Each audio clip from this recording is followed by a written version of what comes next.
Donc voilà, outil de transformation manuelle s'il faut pour faire le texte plus ou moins grand.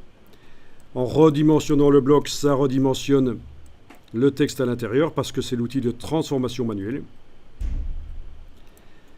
Bien sûr, vous pouvez, et c'est assez tendance, faire déborder le titre partiellement sur la colonne de droite, ce genre de choses. Je clique à côté de tout, j'enclenche la case aperçu en bas à droite, je vois ce que ça donne. Voilà.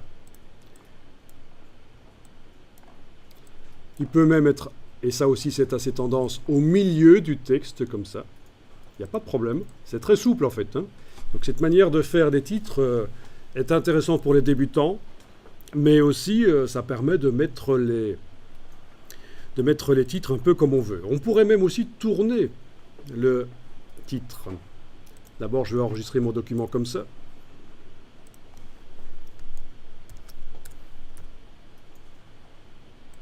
Puis je vais m'aventurer à tourner le titre avec l'outil de transformation manuelle, en mettant la poignée à l'extérieur. On a la double flèche qui sert à tourner. On peut tourner. Mais enfin, tourner comme ça, oui, pourquoi pas.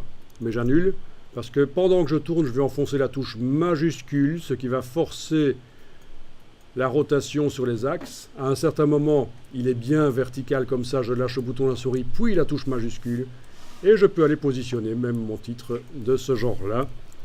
Vous voyez, c'est quand même très souple. Essayez de faire ça dans Word. Donc Word est un bon logiciel. Le problème, c'est qu'il y a plein de gens qui ne le connaissent pas bien, y compris moi.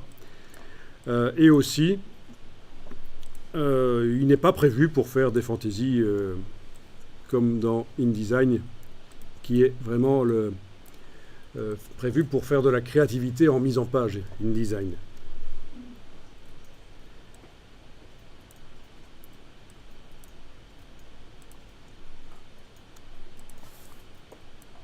On va quand même laisser une colonne assez large, quand même. On va pas.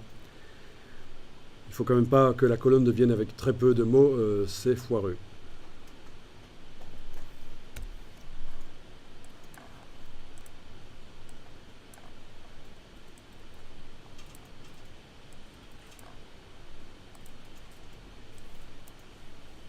Ça va ou il y a des problèmes? Très bien.